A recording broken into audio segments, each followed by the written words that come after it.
नमस्कार दोस्तों, देखा हुआ सपना कहीं सपना ही नहीं रह जाए। हर बिजनेस सफलता के लिए पसीना मांगता है। ध्यान से सुनिए मेरी बात को। हर बिजनेस, कोई भी बिजनेस कर लीजिए आप, हर बिजनेस पसीना मांगता है।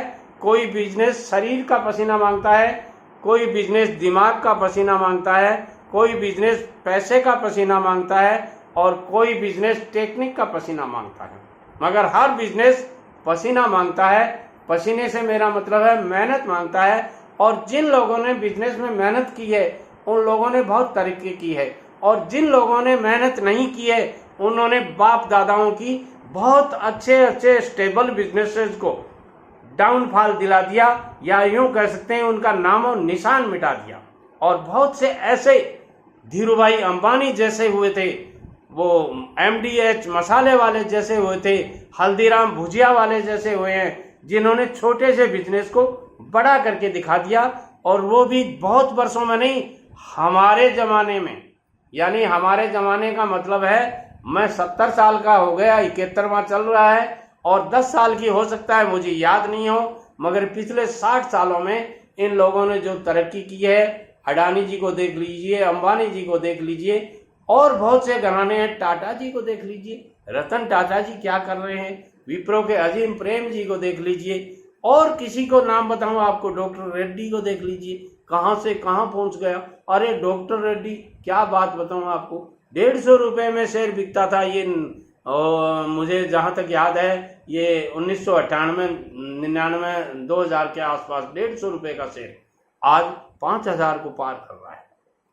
ऐसे बिजनेस वो क्यों कर रहे हैं? शेयर के मार्केट के दाम कब बढ़ते हैं? जब कंपनी ग्रोथ करती है, कंपनी प्रॉफिट लाती है, कंपनी अच्छा कमाती है। तो आप भी जो बिजनेस कर रहे हैं, मैं कहता हूं अपने बिजनेस का ब्रांड स्थापित कीजिए। कोई भी बिजनेस आप कर रहे हो, चाहे कील बना रहे हो, चाहे हथौड़ी बना रहे हो, चाहे कंघी बना रहे हो, चाहे लिपस्टिक बना रहे हो, चाहे आप कपड़े का व्यापार कर रहे हो, छोटी सी बनियान बना रहे हो, चाहे आप सूट बना रहे हैं, चाहे दुल्ला सूट बना रहे हैं। आजकल बड़ा काम चल रहा है दुल्ला सूट का, Dulla business, Dulla house, Dulla बींद house, बींद business, ऐसे कई बिजनेस चल रहे हैं। एक एक सूट के 1-1 लाख रुपए लेते हैं केवल 2 दिन पहनने के, और फिर वापस जमा कराई जाती है।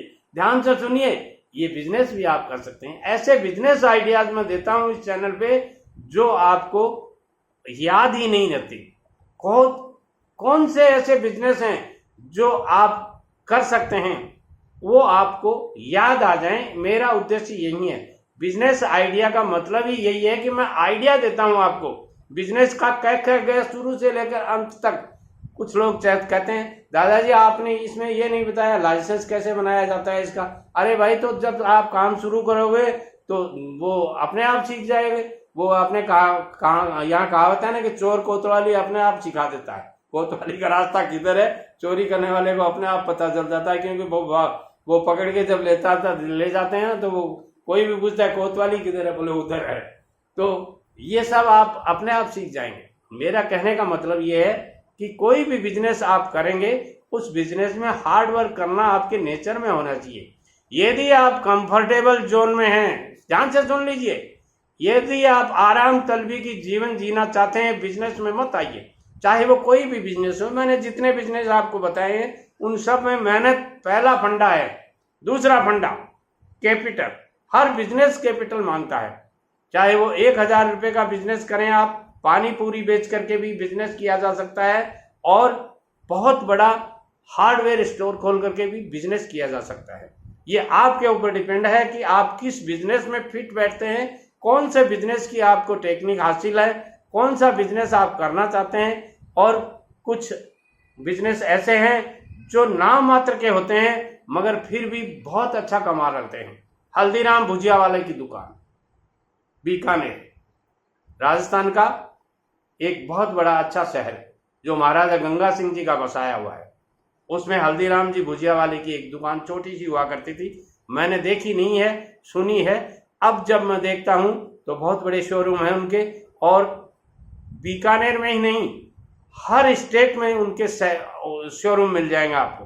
वहाँ बहुत अच्छा नमकीन बेचा जाता है। क्या ये बहुत बड़ी दुकान थी? मैंने जैसा सुना है नहीं थी। और आज विदेशों तक में उनका माल सप्लाई होता है। क्यों? कड़ी मेहनत, अच्छा कैपिटल लगाना, आगे की सोच, नए नए तरीके इजाद करके उन पे फॉलो करना, उनको सीखना, उनको तैयार करना और उनके ऊपर काम करना। बहुत से ऐसे आदमी होते हैं जो कहते हैं नहीं नहीं, उनको दुकान में अपने बिजनेस पॉइंट पर आप कंप्यूटर लगाने की भी कह दो ना, नहीं नहीं नहीं सब चल रहा है। अरे भाई चल रहा है तो भाई बिजनेस भी कहता है मैं भी चल रहा हूं। ये सड़ी गली बातें करने वाले आदमी कमाते नहीं हैं। क्यों नहीं कमाते हैं? कि उनके दिमाग में आप कितनी बार बैठा दो चाहे, वो बैठे बैठे आलतू फालतू के कॉमेडी देखते रहेंगे। मैंने देखा है लोगों को अरे क्या देख रहे हो? वो साहब गिरधारी लाल की कॉमेडी देख रहा हूँ, वो ठेकेदार जी की कहानियां सुन रहा हूँ, वो ये कर रहा हूँ, वो ये कर रहा हूँ। अरे भाई कुछ बिजनेस की सीखो।